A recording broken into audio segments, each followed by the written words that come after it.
What's up, y'all? Welcome back to the Journey Podcast. Have a familiar guest and a very unfamiliar guest. Yeah, well, she's actually very familiar to you. Of course. But to the people. Yeah. Unfamiliar. No. Yeah, it's been 3 years, right? 3 years, yeah, and you haven't been on one episode. Thanks a lot. You know what's funny? Because without anyone knowing who you are at all, well, I mean, I guess if they're watching, they're going to know who you are. But without anyone, you know what I'm saying, just jumping right into it. You guys are a couple that, like, I'm totally cool with. Exactly. Like, I like very much despise, like, all my boys that are in relationships, I'm not good with it. It doesn't make any sense to me. But you guys make sense. Thank you. So, good stuff on that. Cool. You ain't wasting time. All right. Maybe I'll you take are. it. All right. Anyway. Yeah, let's jump right into this. I wanted to start with a question that I saw going around a little bit, and I think it's pretty deep when you get, into the finer parts of it. But would you rather live for an eternity or die right now, gun to your head? Live for an eternity or die right now, gun to my head? It's a crazy question because, like, there's no win in that scenario. Because what I believe is that every single life has a purpose. So now what happens if I die, gun to my head? Do I get to come back to life? Like, No, that's it. Oh, that's it. That's it. Yeah, like this is the decision you have to make. So you either live for an eternity, or that's it. Yeah, I mean, to keep it real with you, I probably would have to live for the eternity. And now I'm cool with death though, but I'm not done. Like, like that's where I'm at. Is like, bro, I think so. Pretty crazy story. I actually believe in reincarnation, and I believe that you will keep being reborn until you do whatever your soul's purpose is. You know what I'm saying? Like that's just how I see it, at least from the books that I've read. I mean, it makes sense to me. I believe that, like, we've been here before. Maybe we have been here before. Sometimes I feel like a soul could be so strong that you get one life and you get it right. But if you don't get it right and you don't complete the purpose, I believe you come back. So I know that my purpose isn't completed yet, unless by me getting shot in the fucking head and everyone finding out about it and there being something good, like my death resulting in something good. But I don't think it will, because, like, who the fuck am I, unless I go down swinging, So what's your ultimate decision? I'm gonna live for eternity. They talked about that with the Hulk in comics, right? So the Hulk was living forever, and Bruce Banner tried to kill himself, and he shot himself a bunch of times, but the Hulk was still alive. Yeah. So the Hulk lived through everything, and to correlate that to real life, that's like us living forever. And what you speak about a lot is enduring all the trauma of life, because there's no stoppage of it. You know what I mean? Like you can only endure so much pain and trauma in one lifetime, but now you have to do it over and over and over and over again. Think about how many relationships, loved ones you're going to lose, how many friends, how much traumatic situations you're going to be put in, and you have to hold that, as a burden on your chest for the rest of eternity. It's never going to stop. So that's a tough, pill to swallow, but I think I would do it too. I think I would just, like, be amazing at 100 different things, right? I mean, I so feel like you will live for eternity? I would live for an eternity, just because I feel like I haven't accomplished anything remotely close to what I want to get to yet. Yeah. So I feel like to cut it this short, I mean, maybe that would be something I would regret 1,000 years from now, but I'm not ready. What about you? So basically, the person who answered this question says gun to the head now is complacent with life. Because at that point, you just said, like, you're not finished yet and, all this other stuff. But I feel like you just got to be at a place in your life where you're like, yo, I'm good. I'm good with where life took me. And it's over. So, but I don't know, because I'm the one who took the take on, if you live for eternity, that you'll have to endure, like, relationships, people dying around you. Like, you just live it. You don't know what the future holds, so therefore, like, you don't know what you're living for. That's the thing. You don't know what's next to come. It could be literally the world ending, and you just live through that like 100 times over. So it's like 2012. Yeah, can you imagine? Like a zombie apocalypse, like 5 times, but it's like you pick that. You just don't know. That's a whole other crazy conversation. We'll save that for later. Of like, is the world gonna end? You know, like that. I mean, I think it is, but whatever. We'll get into that. This is such a crazy topic, bro, because the girl that I met today, I guess I won't say the name, or I don't really think it would even fucking matter. But I met someone today whose husband's no. Yeah, I met someone today whose best friend committed suicide. And that was, I mean, this kind of directly, ties into that. It's a lot of people, just because of where everything is at, I feel like majority of people would rather just end it. That's what I'm saying. It's like, forever. Where are you at life where it's like, I'm making this decision because I'm just done with pain. Everything. Yeah. I've had the thought, I can honestly say like that I've had the thought before of, man, like, if I was dead, I mean, like, everything would just be chill.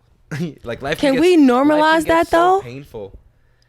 What should we? Why you're saying like? Can we normalize people just having those thoughts of like, I'm just done, rather than like it's just like, oh, you're done, but like why? You have everything, and it's just like. Yeah, to you, but like, what about how I'm feeling inside? Like, I've never been to that point, but of course, I've been low, and people get depressed, and like, seasonal depression is a thing. But like, normalize just saying like, I have something like that's just going on inside of me, and I don't know how to stop it. But like, would the world just be better without me? It's just like, dang. When you think about, you think we should normalize that? I feel like it should be a thing to talk about, like. I feel like a lot of times when people commit suicide, it's like they didn't have anybody to talk to, and if they say like I just feel like I don't belong here, and then it's like, but why not? And it's just like, yo, like I just explained to you like something so serious and traumatic, and you literally just yoked me up and was like, take all that negativity out, and it's like it's not that easy. You don't know what's going on inside my head, so it's just like. Not say, oh yeah, just have all these thoughts and here you go, but like, just safe space to like talk to somebody about it, especially your parents. I feel like a lot of times, kids just feel like, dang, I can't even talk to my mom, I can't even talk to my dad, and then it's like, I don't know why my kid, and it's just like, you didn't give them that gateway to talk to you. What did you say to them to make them, want to come talk? Yeah. And it's like, they live with you, it starts there. Yeah, I think there's a higher percentage of men that kill themselves than women, because typically for men they hold everything in. So that's a good point, right? For someone that wants to, go to the end, they probably just have these things they're so flooded with all of them, and that's like what's really fucking killing them. Bro, imagine carrying something. The reason why I'm actually so open, that's like a defense mechanism for like living a happier life. Like, cause like my uncle said it to me yesterday at Easter. He was like, bro, I can't believe you. Like, you're just so transparent on like your Instagram. And yeah, I'm that way in real life. Like, some people, they have to get to know you, like to open up. I have to like talk about things. Like, I'll talk to a stranger about anything. You know what I'm saying? Like, I talked to the girl today about her life and everything that's going on, whatever. That's how I found out, her, because you have an option in a conversation with a total stranger. You can say, hey, how are you? Good, and move on. Or say, hey, how are you? I'm good, but are you really? How is everything? And then you can, that's another thing to talk about is you can really dive into a conversation. But yeah, no, I mean, it's a shame when people don't have someone to talk to. But I think now, I don't even know. I don't know where anything's at, like mentally in terms of, I don't even know. I just know with what I'm dealing with, and it's crazy. It's hard to think about the problems of the world when you got your own, type of stuff going on. Yeah. I think I don't know. That's why I think about death frequently, and kind of like what life would be like, say like I wasn't here, like, right, like envisioning like people and like how do they handle it, right, or what would be the outcome of it, or what would be the energy surrounding it. It's kind of crazy like thought to think about. And I mean, kind of what we wanted to speak about was like bad trips and when you smoke and stuff like that, and just having some of these panic attack almost. But that happens a lot. Like when I smoke, like first thing that I think about is like death sometimes. And I get like very deep into my thoughts about like what happens, and it kind of like freaks me out. It's only like when I'm alone. Like if I'm with people talking and like, vibe is good, energy is good, and we can talk about regular things. We're talking about sports, life, career, what we're doing, funny stuff. But at the moment I get alone, like a switch just goes off, and like I'm just thinking about like all the bad things. Wow. And this is under the influence of sometimes marijuana. Sometimes, right? So it's like but yeah, I know like both of you obviously have had your fair share of bad experiences, but that's just kind of crazy that, as soon as your mind gets altered a little bit, like that's where it goes. And they usually say like when you're under the influence, right, like a lot of truth comes out, and like a lot of your, I don't know, insecurities or like vulnerabilities like come out like under alcohol, weed, whatever. Like you're kind of just, like you said, a lot more open to like thinking about things and speaking about them. So it's kind of crazy that just thinking about how deep death is, and what something that you smoke and like how altering it can change your mind. It's kind of crazy. Yeah, we have different states of consciousness. Like,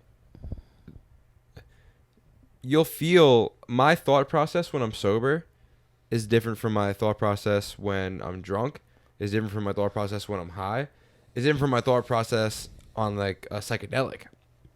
I think that's what scares people actually about psychedelics. Now that we're speaking about it, is it's a thought process you've never really tapped into. I think some people get like, I was with this girl actually a couple of days ago, just a homie, and she doesn't drink, smoke, this, that, nothing. Like she just likes to be sober, and maybe some people like that because they don't like where their mind goes when it's in different states of consciousness. But I do believe that, like it doesn't, just because you think a little differently, you have some new perspective, doesn't mean you're a different person.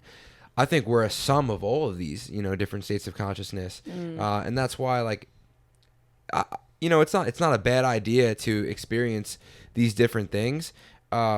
Because I know that if I get, like, when you said before how you have a tendency of, as soon as you get alone, when you're high, to start overthinking, and you think about death and shit, I wanted to tell you, bro, you have to meditate, because like that's not going anywhere. Yeah. And it could come out when you're sober. Right.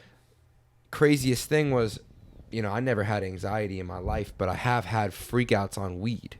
Like, well, I'm saying when I was 21, I started getting panic attacks. But before that, I never had no anxiety, but I knew what it was like to take an edible or to take a dab and freak the fuck out. I actually had this thing in college, which is really funny with weed. I had this bad experience with an edible. Maybe I'll go into it, but I had this horrible experience with this edible. And then for the following 12 months, I would still smoke every day because all my roommates smoked every day. So I'd be like having panic attacks all the time, and nobody would know it. So what I would do is I didn't want anyone to see it. Like now, if I'm having a panic attack, I'll keep it. I'll tell you, like, bro, I don't feel good. That helps. But back in the day, I'd like start to have a panic attack, and I would smoke majorly in my apartment, and I would go and shower. And I would be in the shower for an hour having a panic attack. No one would even fucking know about it. So, long story short, I think that the being high, I just wasn't cool with my mental mind. When I was sober, I didn't know that. And then there became a day where those demons weren't just coming after me when I was high. They started coming after me when I was sober. Because that's what a panic attack is. It's getting overwhelmed. It's easy to get overwhelmed when you're high. Super easy. Right. It just starts with one thought. Because also the other problem with weed is it's so strong. And people just aren't prepared. You're not prepared, you know? Like, it really does hit you. Like, the weed now, it just hits you, you know? God forbid. That's why people freak the fuck out on edibles, bro. Yeah. Because a strong edible just hit you. And it's a way more intense high. And people just... Honestly, like, I think it has to be legalized. Because some people's lives are getting fucked up because of these panic attacks because they're trying to be cool. They just got to college. They're 18. Right. They're from a small town.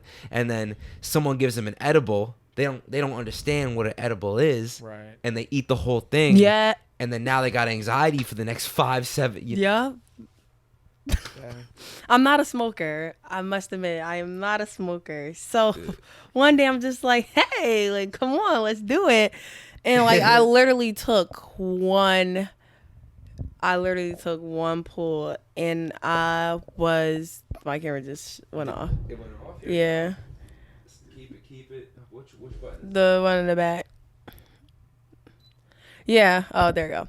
I literally took one pull and like I was done, Jake. When I tell you, like, I'm like, all right, I gotta get out the car now. I was just so frantic, and I think it was This is back in college? No, this was literally like in the summer. Yeah, I was about to say a year ago, You're but still no. talking about that last one. Yeah, this was bad. I had two bad trips. One hit?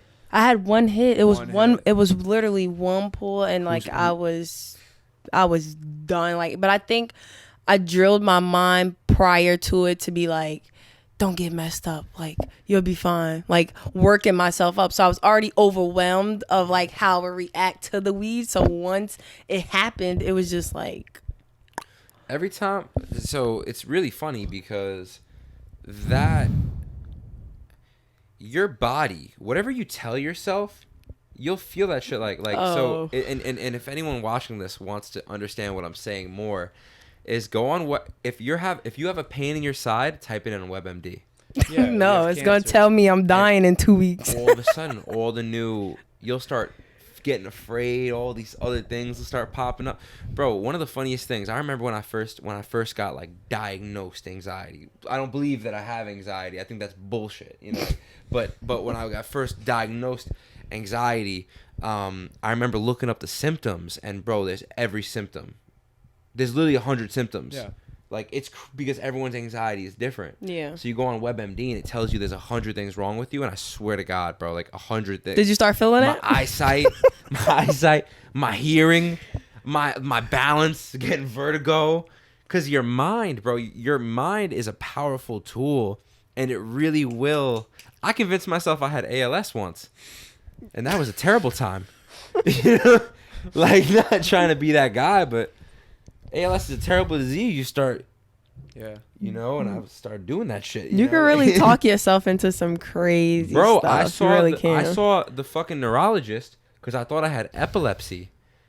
Like, I just convinced myself I had epilepsy to the point of like, if a flashing light will go on, I'd be. And then I went to get it checked out. And they're like, "You're good." Isn't that something like with your personality though? Isn't that like a disorder where it's like you take on emotions and pain like that, like when you just feel like you have something but you really don't? Yeah, I feel like that's like a disorder or something. I think it definitely is. So Jay, I ain't got shit. go see another doctor. Yeah, but you know it's crazy with like you bringing that up.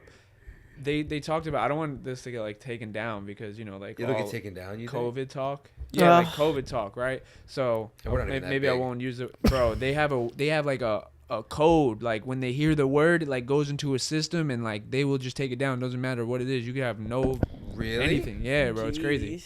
I know, obviously, on the higher levels, like the bigger podcasts, like they definitely will get taken down, but I wouldn't put it past them for anything. Like that's how controlled everything is. That's why Elon Musk is buying Twitter. Yeah, because he wants more freedom. He wants freedom of speech. Yeah, which is crazy. Anyway, but yeah, to dive into that.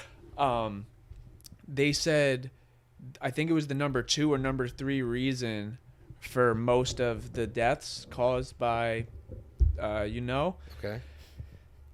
was people psyching themselves into thinking how bad it is because of how bad the media portrayed it. So a lot of these people, like the older folks, like they told themselves, like they were so scared, and the anxiety that sickness brought to them, it made their mind shut down their system, their organ system, to be able, their immune system, to be able to fight it off. And that's what killed them. That was like the number 2 or number 3 reason. Number 1 was obesity. I think number 2 was age. And then number 3 was just the mental psyche factor of it. That's insane. And that's why we're so passionate about these things, because there is real science behind mindset. You ask any doctor, who has a higher chance of survival in this surgery? The person that thinks they're going to survive, or the person that thinks they're going to die? You know, the person that's hopeful, or the person that doesn't give a shit? Right. The hopeful person gets out a lot. And I think that's something that people don't want to hear. Some people are like overly scientific. So they'll hear this conversation and they gotta, what was the journal? What was the research? What was this? And I'm like, bro, the evidence is in front of your eyes. Like, how many times does someone have to tell you something about like a law of attraction or a manifestation or a placebo effect?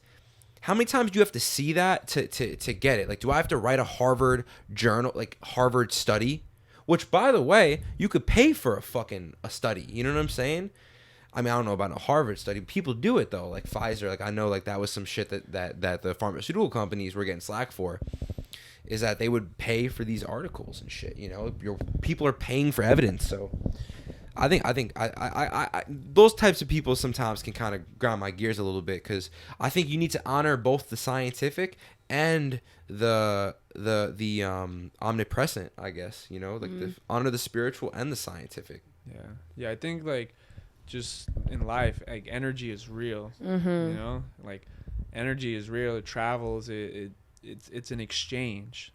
So I feel like a lot of the time, people that have, you know, bad thoughts, bad you know, mindsets, negative, everything, it travels with them, and it goes into their everyday life of everything that they're doing.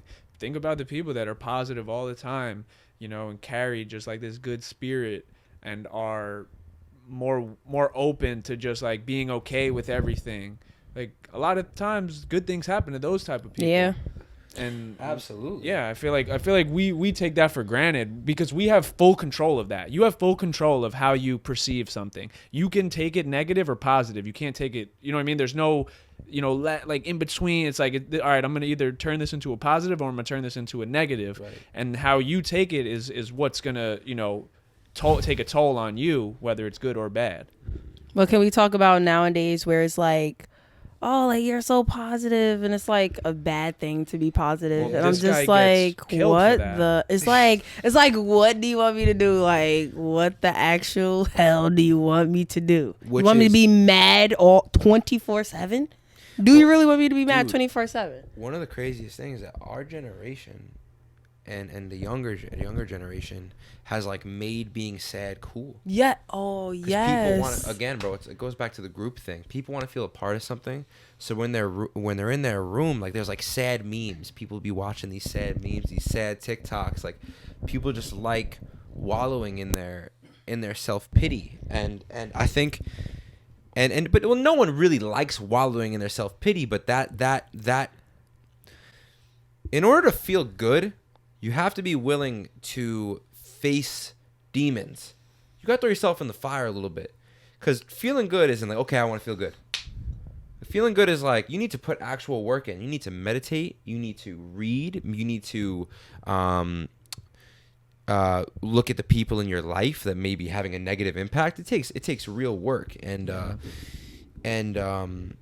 think that's something that a reason why, you know, positive people get hate for it is because majority of people are negative, and they really want to be positive. Nobody wants to be negative. Yeah. I feel like everybody really wants to be positive, but it doesn't come natural to some people. I was about to say that, yeah. And that's what like and everyone like that is a thing. There is such a thing as well. There's nature and nurture. You know. Nurture wise, like my mom, like my parents, like that's why people say to people's parents, so you raise that kid good, you raise that kid good. Mm-hmm. Majority, so our natural environment maybe isn't so good, right? Like with you know, like a lot of different groups of people hate each other right now, and the COVID, and it seems like there's a lot of stuff going wrong. But nurture, if you have like good parents, good family, like that's immediately put you in a good place. That immediately put you in a good place. But you're right. Nowadays, literally, it's just like I'm gonna be mad and sad at the world, and like so is the next 15 of my friends, and it's just like, come on, it's okay to be happy. I feel like, dang, like when did we become a world where it's just like be sad? Like, where's the Honey Nut Cheerios commercial? It's like, be happy, be healthy. Yeah. Like, come on. Like, I just feel like the world is just missing so much of like just happiness, and like everybody's just so mad and cruel nowadays. Just like, it's, and like take work for instance. You got people at work where it's just like you nag and complain all day, but like we're here, so what are you gonna do about it? And it's just like, be happy. You literally have a job. You literally woke up this morning. You're here. You ate. Like, what are you complaining about? Like, you're literally at a job, do the job, and go home. Like, I deal with that so much, and I just feel like that's where I see most of like people just mad and sad all the time. I'm just like, you can get away from me with that, please. Do you guys think that there is anything that you can personally do to change a negative person? I literally be happy.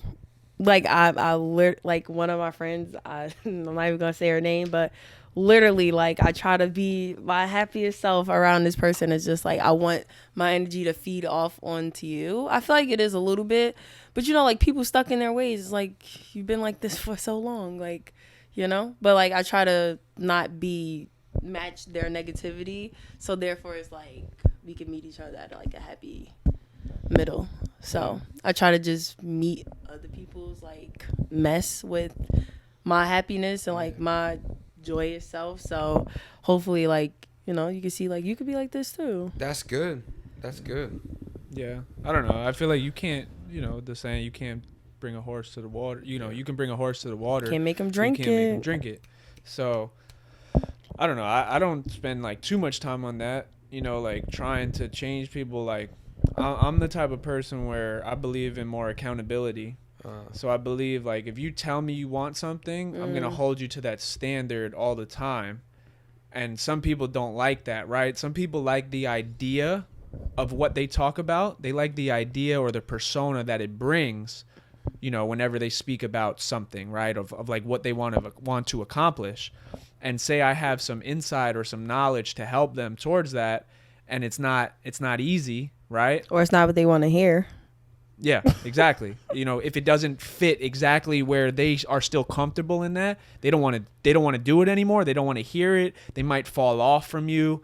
And I think that's like the biggest problem now, especially with this generation. We spoke about it, you know, all the time. Just like people are soft, you know? So I think it's a lot like, yes, people have negative mindsets. People, you know, are distracted by social media, and a lot of it rubs off on them. And sure, all this plays a part. But at the end of the day, like, you have to understand that life is going to keep going with or without you. And if you're going to play this pity game all the time and look for reasons to make excuses and for people to feel bad about you, it's never going to do you any good. So I think a lot of people you got to just suck it up, right? And just go with the flow and continue to make strides towards what you want to accomplish, and stop making excuses. Because I don't know, a lot of people I've dealt with, at least in sports, they don't like the accountability. They talk about being a pro, or they talk about going to play in college, or and then when you ask them to go work out, you know, in the morning, it's I can't get up. Or and that translates to life, right? Like a lot of people, they like talk about, like, look at YouTubers, look at you know, business people. Anything you do is going to take time. You know, you want to be an expert, it's going to take 10,000 hours of something. If you're not willing to put the time in or the effort and care enough about it, you're never going to be successful in anything you do. I think that's why I stopped getting so down on myself about YouTube, because I'm like, I want to be on YouTube, and I want to be an influencer, and I want packages rolling into my house, and I'm just like, what did you do to get there? And like you said, accountability. I'm like, I don't record enough. I feel like I don't have time for it, so I'm not as down on myself or like mad at the progress I've gotten, because it's like, you didn't do shit. Yeah. So I'm like mad. I'm not mad at I used to be like so worked up, like, why not? Da, da, da. And I'm just like, but you didn't do anything. What did you do to get yourself there? Nothing. So now I'm just like going with the flow. And when I pick it up, I'm gonna pick it up, and I'm gonna, put my all into it. But for now, I'm not mad at myself, and I'm like not like, why isn't this happening for me? Because I'm not doing anything to get there. But I know that. So I took accountability, and I told myself, like, you should just relax, because you're not doing anything to get yourself there. We gotta go on. Yeah. No, I was just gonna say, that's good that a lot of people that you can do that, right? You can hold yourself accountable and understand that, like, hey, I'm not doing X, Y, and Z to get where I want to go.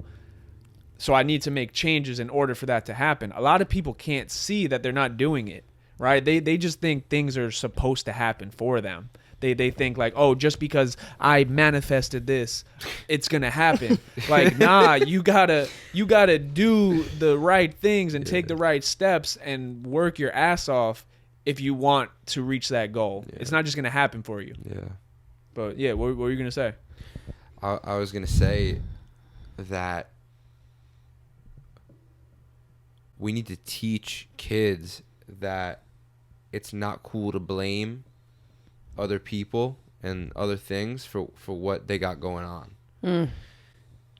Because, don't get me wrong, of course there is such a thing as blame. Like, of course there are times for blame. Right. Someone fucked you over. Someone did something wrong to you. But if you're waiting for someone, if the person that wronged you, if you're waiting for them to change, you're gonna wait fucking forever.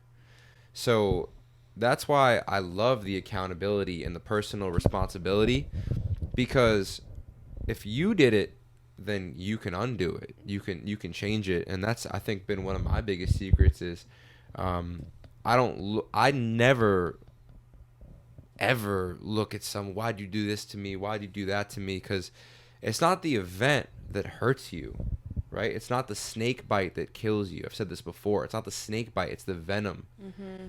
You said it yourself. You have a choice to make when someone wrongs you. Okay, do I want to let this affect me in a negative way, or do I want to keep pushing, right? And people say all the time, like, you hurt me, you did this to me, whatever. It's like, you did it to yourself. You did camera difficulties, but yeah, no, I think that's an important distinction is you did it to yourself. You're doing it to yourself. I'm so passionate about all this spiritual shit because I now can see when I'm doing shit to myself.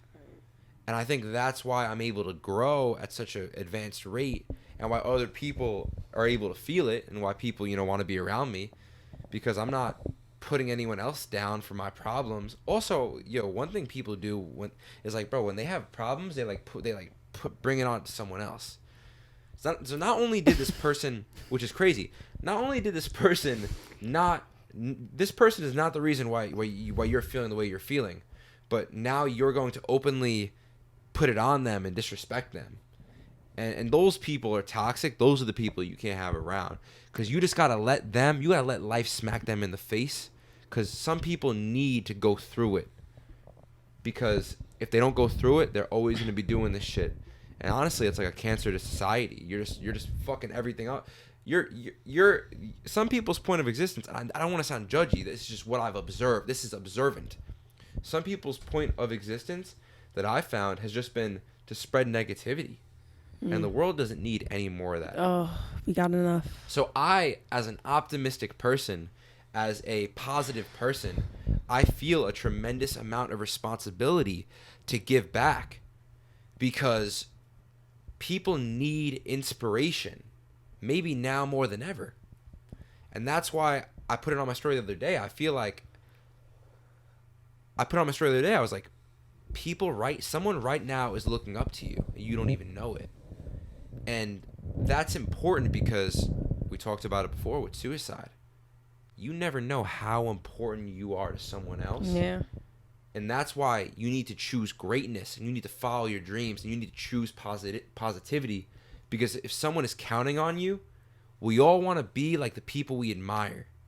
So if you're doing it and that person's seeing it, they might get out of a bad situation and you might not even know it.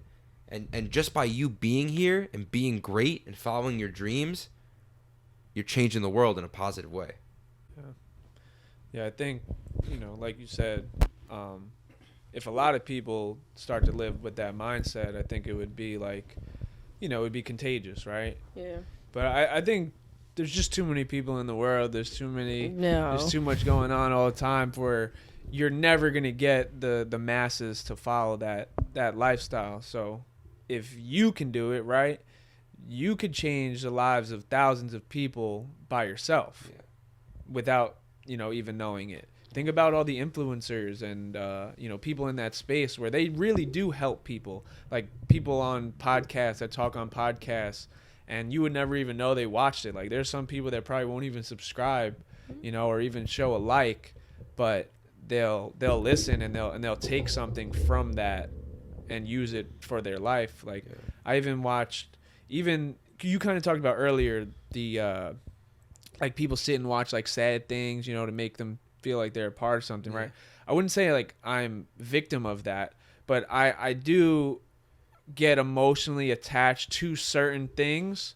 So like I saw a Bradley Martin clip talking about his dad who, hung himself when Bradley was 6 years old. Wow. And he's on a podcast talking with George Janko about this. And, Bradley's 6'3", 260, muscle man, right? This guy's like breaking down because he's like, I'll never get to ask him why, and he's just like being so open and vulnerable in that situation where he has, 6-figure people watching him.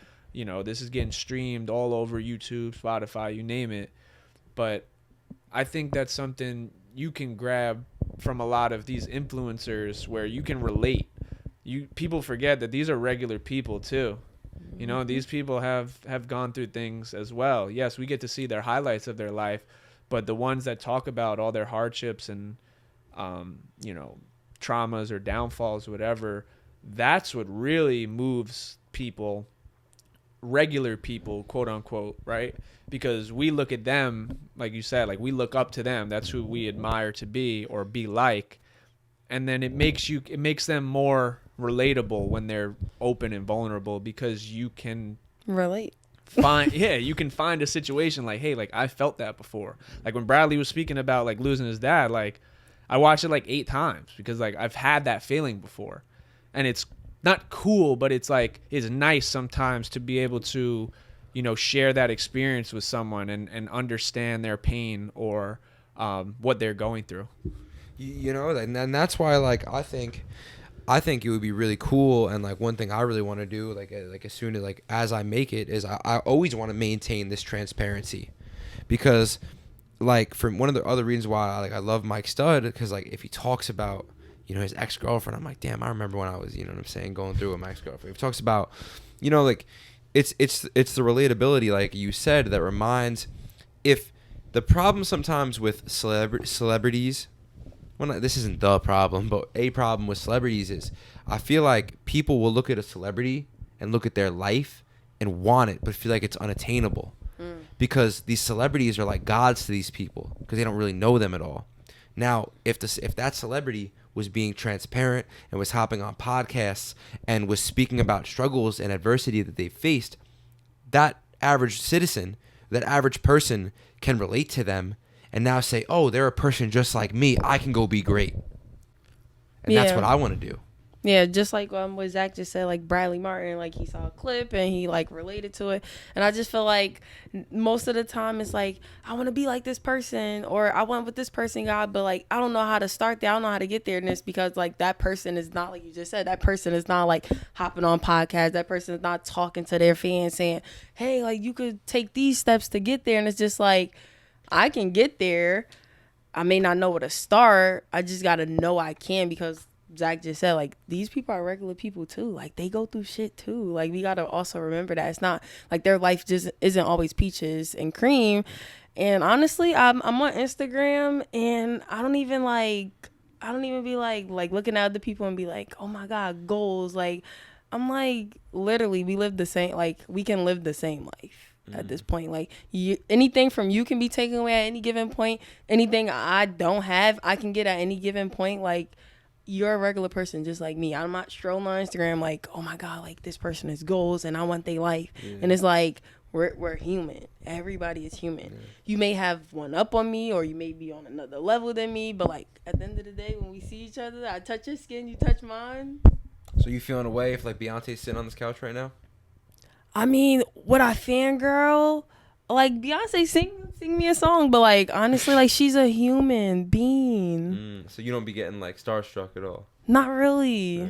I really don't. Like, I don't, Zach. One person. She was starstruck when she saw Lloyd Banks at Target. Dude, lot. Wait. Lloyd Banks big. Like, Lloyd, don't get me wrong. Like, Lloyd Banks is one of my favorite rappers. No, but he was behind us in Target. I was not. Like, oh my God, that's Lloyd Banks. I was not starstruck. Jake, listen. I was not starstruck. What I was saying was like, I didn't know he was like just frequently just out and about. He's like, a cool I wasn't dude. starstruck. I wasn't like, oh my god, Zach, like get the receipt, make him sign it. Like, I'm just like, he just strolling. She was more shocked. I was like he's strolling in Huntington Target, just like chilling. And Zach like, yeah, he always in here. I'm like, what?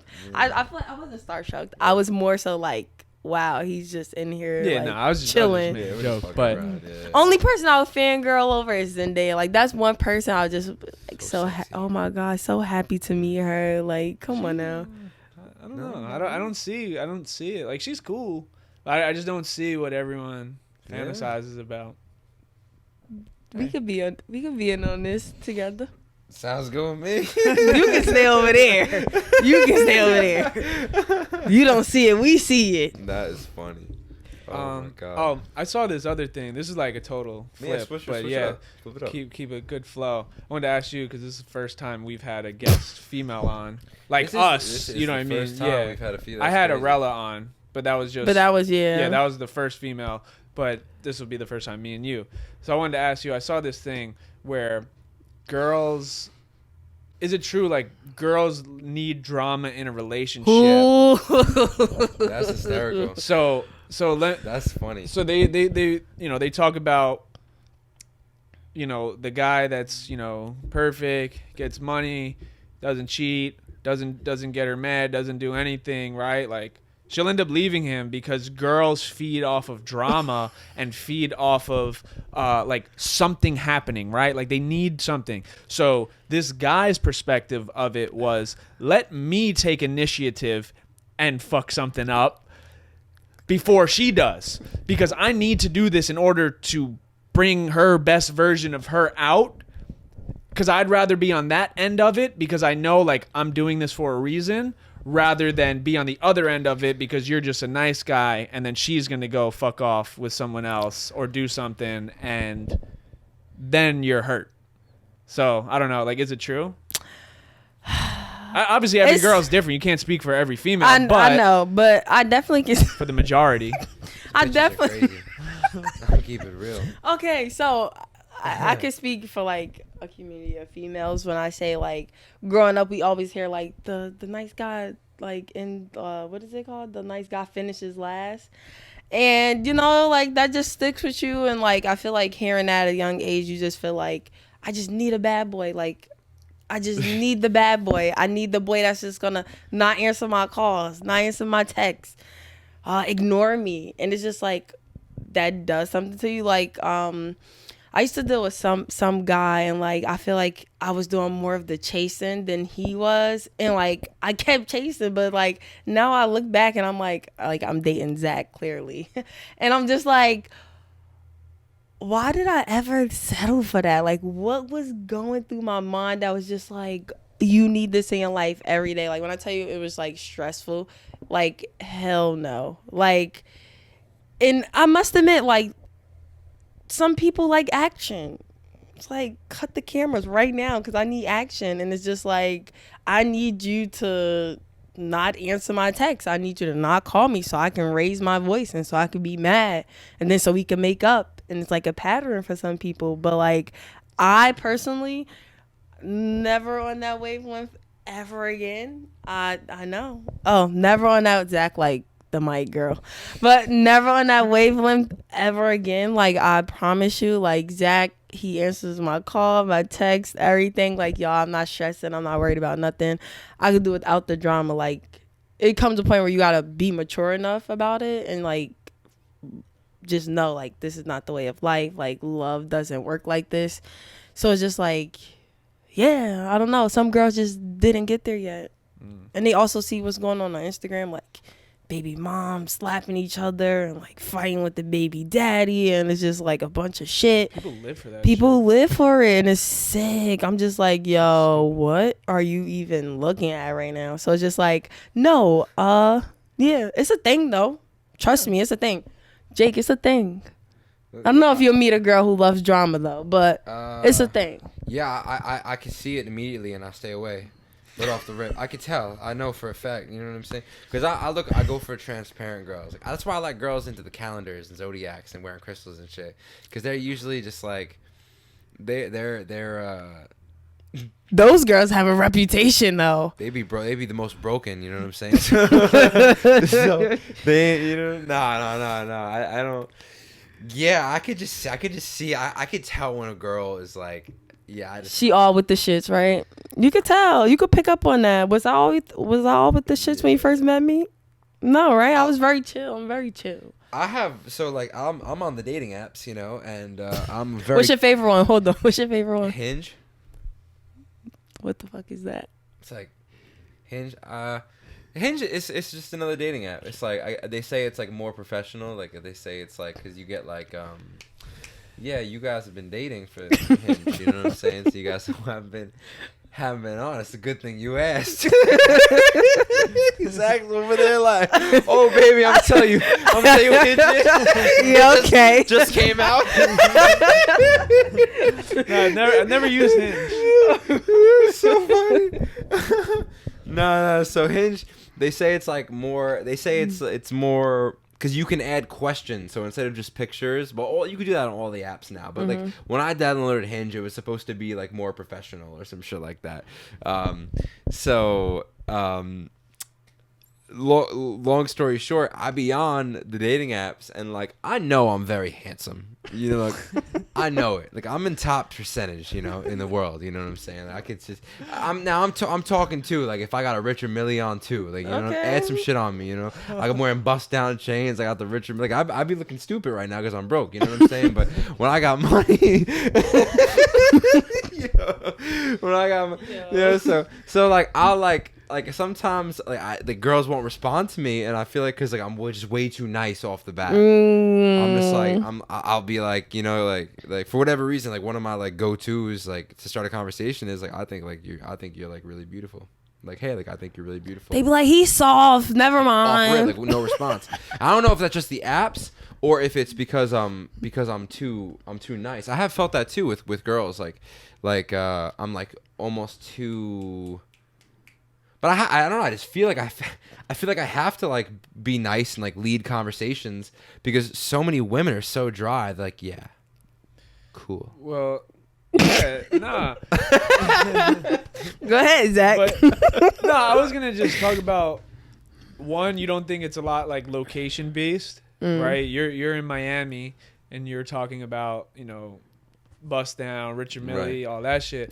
It's crazy that shit matters. Yes. Because if you really do need your man to have that, like, why are you with him? Why is that even a thing?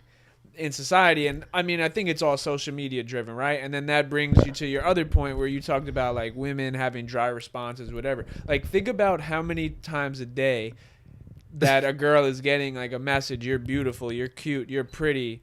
Hold on, Nikki's camera died again. Well, your camera's really causing fucking problems. I know. Don't invite me on. That's funny. Don't invite me on anymore. That's the third time. 15 minutes crazy, intervals? bro. 15. Well, at least we're on like 45 minutes now. Yeah. But Yeah, no. I'm gonna stop you right here. Let me finish. So The clip is ruined. I was spitting bars before. We hear click. He's in front of my shot. You're in front of my shot. You'll keep going. I'm like, bro. Oh my god. yeah, I forgot that like your camera's this way. When I was like down, probably in his shot while he's rolling. But Anyway, go on. fuck it. Nah, I was saying, I think a lot of it is social media, driven, because women, it's so accessible to reach out to a woman, right? Like, I could DM Rihanna right now. Right now. Like, you could DM any guy you wanted. You could DM any girl you wanted at any given moment, and they could see it. Yeah. So I just feel like, and now obviously on a smaller scale, you can reach out to anyone. So think about how many times girls are getting messages daily. But that's why there's like that window, right? Like Mike Malak like talks about it on Impulsive, where he was like, when you swipe up on a girl's story, like you have like this very small window to say the right thing.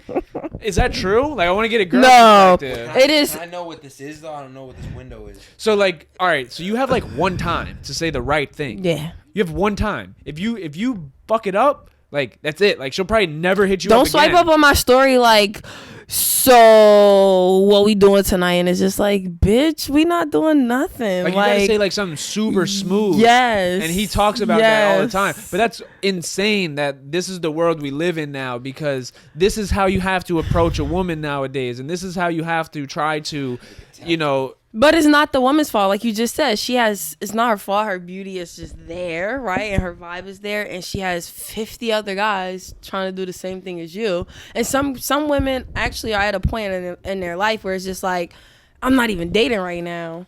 So like, if you want me, you really got to show me that you want me. So like, you hitting me up with the 30 other people when I just posted a selfie, swiping up on my story saying I'm beautiful. Like, okay, I'm beautiful. Like, I know that. And it's not like what is it called? It's not like a. Damn, you're right. It's not like a high sedity. It's not like a high sedity thing where the whiteboard came up. The man. It's not. She's saying that. And it's not like a high sedity thing where it's just like I think I'm all that, like a conceited thing. I think I'm all that, but it's just like, bro, I know that. Like, what else are you, like, you're not saying anything else. Like, you're just literally saying I'm beautiful for what? To waste my time? Because most of the time, men will be like swiping up on a girl's story 4 or 5 times. You finally give him a chance, and then he's a fucking cornball. Or he just not the guy you wanted him to be, and it's just like, you just wasted my time. So like, what are you bringing to the table? Jake over here like, oh shit.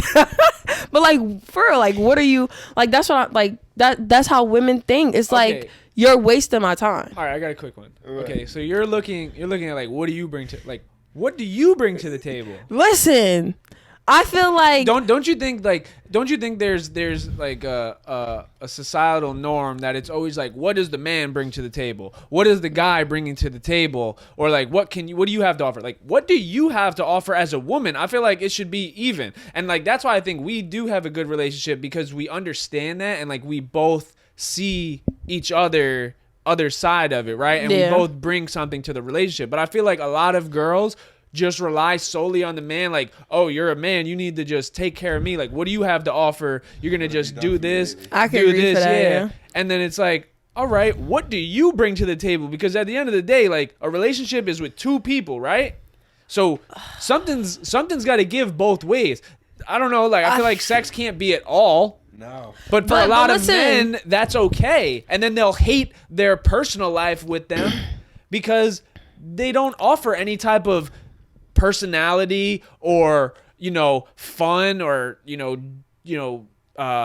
what's it, like a jokey side or a serious side or a business aspect of them. I feel like women should have all those characteristics as well as men. I feel like women, and I'm gonna sound like a straight feminist, and I hate sounding like a straight feminist, but I'm just gonna sound like a straight feminist. Punch you. Women, yo, women, boom. Literally, women have to endure so much in a relationship. I'm not saying like give us a break, but like let's be real, like. Women just bring so much. We gotta bring love in. We gotta bring the nutrient, the nature, whatever, however you say it, to you, to the baby, to a family. You gotta make sure shit runs smoothly. You also gotta have a job because let's be real, shit is split 50-50 nowadays. It's like I have to endure so much, and it's just like you ask me what do I bring to the table, bitch. I am the table. Like it's like don't ask me what I bring to the table. I'm the table. I'm the foundation. It starts with me. But you would only know that if you got into a serious relationship with the girl to see what they can bring to the table. Girls expect men to fucking put everything on a platter right in front of them, like this is what I have to offer, with the man going into it blindly and not even knowing what he's getting at a into. certain age. I feel like teenage wise, like high school, like I was so down for like any and everybody. It's just like, you know, it's okay. But like at a certain age, it's like, yeah, what are you bringing? Like it's and it's not to be funny. It's like to be serious. It's like, yeah, what do you bring to the table? Because I want to know whatever you bring to the table, can I match that, or are we on the same playing field? Because I feel like most of the time women just be like, yo, I'm dealing with this dude and like I really like him, but like he not doing shit. He work at Burger King and I'm here. And it's just like, you hate to think like that, but like, how are you going to survive? No, I agree. And that's why I think I was listening to some podcasts and they were talking about how women need to stop associating their title like with the man. Like I'm so-and-so's wife, right? Instead of just saying your name, like a lot of times, like women will introduce themselves and not even say like their name. They'll say, "Oh, I'm so and so's wife," Yeah, or "I'm so and so's girl." Like, no, you're your own person, right? You have, but that's my argument. Where I feel like a lot of women, say in the celebrity, right, or the athlete space, I feel like a lot of them are. I don't know how much they could bring to the table, right. and like they're with a guy that is so financially stable and their life is set for their kids, where like they're kind of like okay and submissive to like, right, like this is what I'll settle for. But that trickles down, like that might work for you because your husband is in the NBA and he has an $80 million contract, but the girls in the 99% bracket of the rest of the world see how these women act, and they try to act portray like them. Yeah. You know, they try to play that, put that shoe on, and sometimes it don't fit because your boyfriend don't make $100 million. Right? No, right? you're so right. you need to show me, you know what I mean, that we can, like you said, be on a level playing field. Right. So I don't know. What do you think about this? I want you to chime Jake, in. what do you think? I got lost. Jake, like y'all talking relationship and I'm just not there. So I was like trying to pick it up, and then I was high, so I didn't get to it. Oh Lord. You know what I'm saying? How do you give me a question? Give me a question. Ask him. How do I feel about what? What, like, how do you feel about women, like a man bringing everything to the table and a woman being like okay with not maybe bringing so much to the table on a bigger scale, right? So we're talking athletes, but then a lot of younger girls, right, or people in that 99% bracket, not the 1% bracket that have $1 million husband, you know, they see, oh, this she doesn't work. She just started her own clothing brand and YouTube, company, and she's on TikTok with her ambassador deals, and like I'm like her, like, oh, I look like her, so I could be like her. Oh, and they try to perceive that persona in a normal relationship, right? So they're now. Not bringing shit to the table, They're not bringing shit to the table, man. and they expect every guy to be able to make them basically live endorse up to that them, standard. Right? Yeah. I just think it's crazy. Where I think that's like happens a lot now. It do. Yeah. I think it just again boils down to social media. I really think it's just as simple as that. Like everyone's what a relationship is supposed to be, what a friendship is supposed to be, what the average existence is supposed to be. Everything is on level a million, you know, to where that's why people think that, you know, like, yeah, bro, because it's funny, right? Because, bro, you see that, like, a woman, a lot of girls try to be like that $100 million wife, you know, like, bro, like, I know girls 13, 14, fully decked out makeup, bro, fucking, you know, like, I don't want to, whatever, get into it, but, like, yeah, that's, that unfortunately is a thing. I try to stay away from those women. So do you think, so we talk about it all the time, is social media good or bad? What do you think? So we'll wrap it up at this point. And can I use the restroom and then we'll fucking actually no, because if we're gonna wrap it up. No, use the restroom because my camera's gonna die. Okay. Don't invest in the Canon G7X yesterday. You see the red battery? All right, so let's do it quick then. Let's go. Yeah. No, we'll just wrap it up with this. So like we always talk about, is social media good or bad? Okay. What does it outweigh? Does the good outweigh the bad, or does the bad outweigh the good? Because there is many positives you can take from social media, right? It can change your life. You could blow up overnight. Yeah. You could start a business on it. All that stuff. You can make paid. Endless amounts of money. But think about all the negative, things that come with it. So does it make up? Does the positives make up for all the negative that it brings to society? Well, it really depends who you ask, and it depends when you ask, who you ask, and when you ask. Because on a different day, on my mood, I would tell you social media is horrible. But right now, because I'm feeling overwhelmingly optimistic. I'm high. I see the value in social media in my life. I would tell you that social media is an absolutely amazing thing. You just really need to know how to use it, which I don't. Because I'll tell you this much. You know what's crazy? I believe social media is a good thing, and in a lot of ways, it's fucking up my life. And that means that it must be doing a lot of good for my life as well. So I know the number one thing that social media at least does to me is it fucks with my attention span. And I know that I'm using social media to get rich, and when I have money and my business is automated, I can always work on my attention span. Like I have a feeling that if I'm on the apps and I at least do my best to still go to the gym and to keep doing podcasts, like if I could do things off the app, I'm willing to sacrifice all of the negative side of it, because social media is going to make me really rich. So it's like would you play football and make all that money, but you're going to get CTE? You need to really, do the risk reward there. But social media doesn't have to be. You don't have to get CTE from social media. No. You really, it just takes testing, and honestly being honest with yourself. Because maybe if you can't, the camera's dead. We'll still end here. We'll end here. Maybe if you can't do social media, then it's a sign you're not built for it, and you gotta do life without it. Yeah. What do you think? I mean, you said life.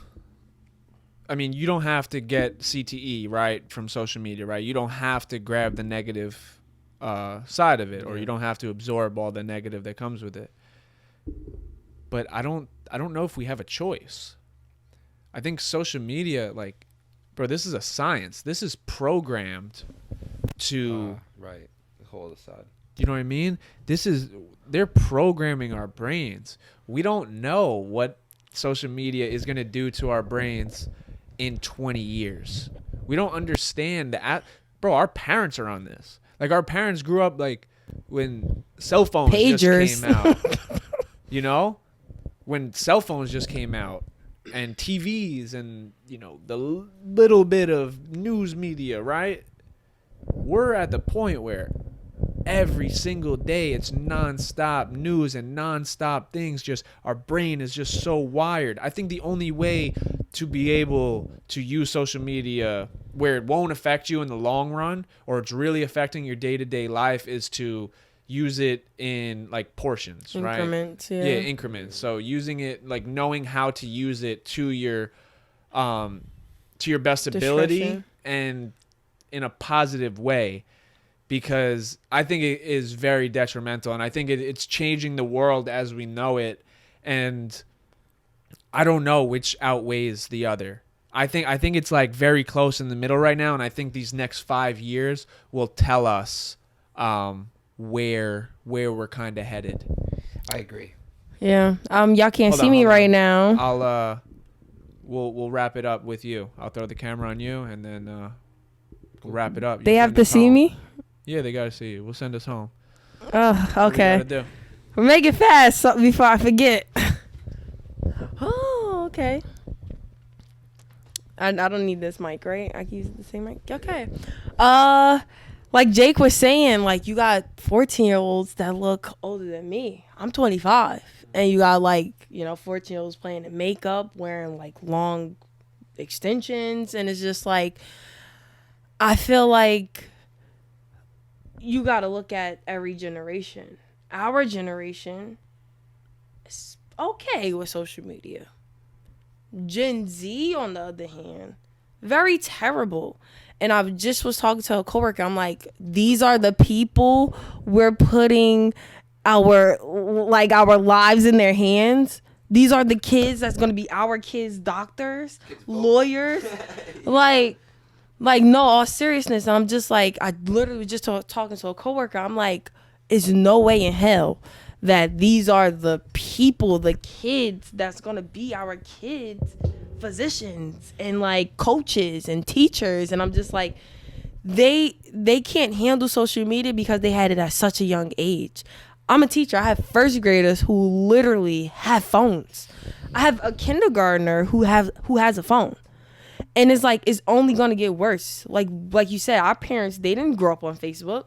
They just getting accustomed to it. So they don't even know how to work it at this point. They don't even know how to work Facebook. And you got 10-year-olds surfing the web on Instagram, on Twitter, on TikTok, doing everything 25-year-olds are doing. Like, I just like, and then we get called like, oh, you're childish, like you're 25, but it's like, this app is designed for me. You're 10. You're not even supposed to be on it. It's not even legal for you.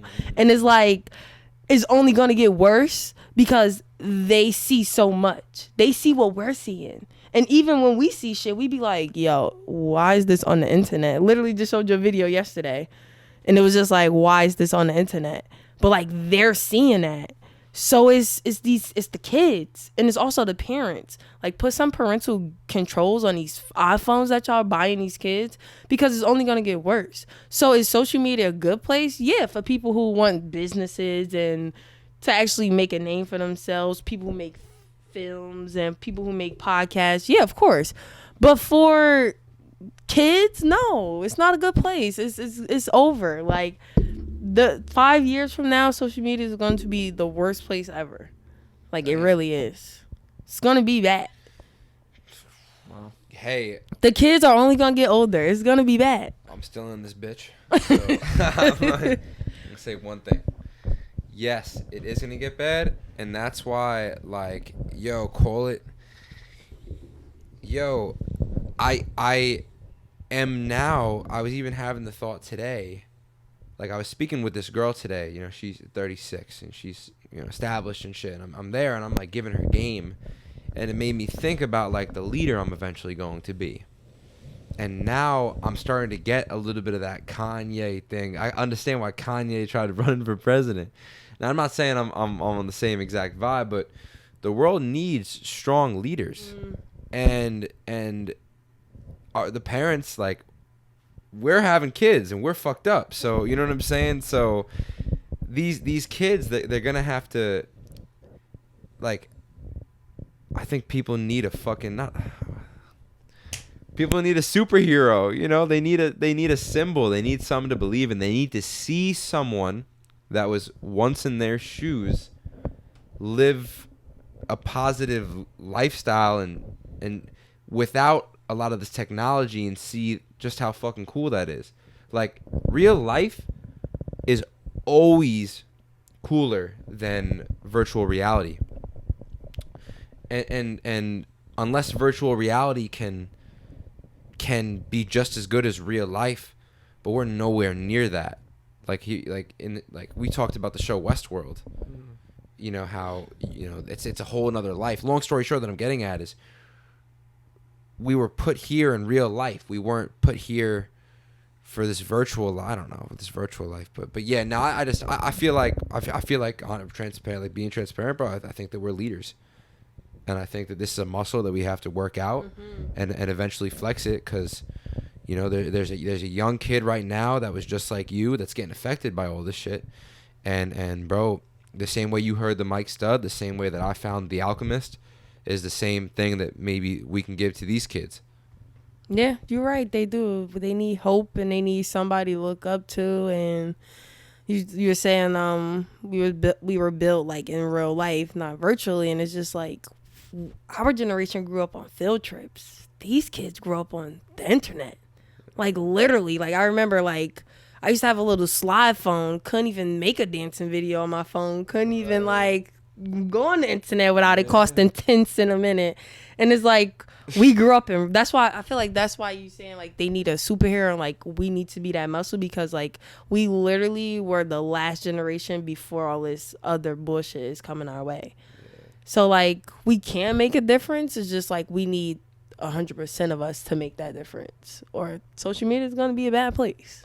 We should cut it right there, and then for the future make a note of doing a podcast on like where do we think it's actually going to go. Like, let's make some predictions, because that is because it really, I mean, we could paint an image of like this dystopian society, bro, in the future. Like what could happen if it kept going, what could happen if it stopped right now, what could happen if it stopped in 5 years. We could play that game, and it could just be, it's just me and her spoke about this the other day.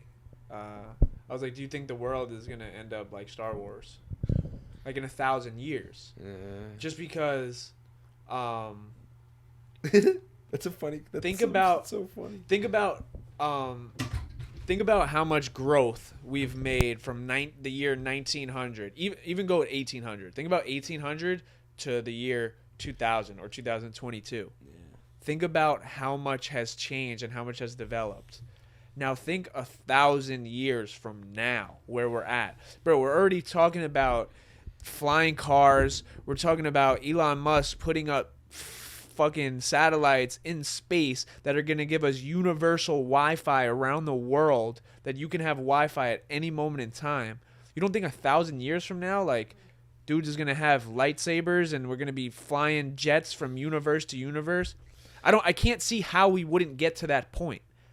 I don't know if it's going to be 1,000 years or 10,000 years, or maybe the world will end by then, but I don't see how, with the rate of progression and percentage we're growing each year in technology and evolution of that, side of the world, I don't see how we would never get to like almost like Star Wars.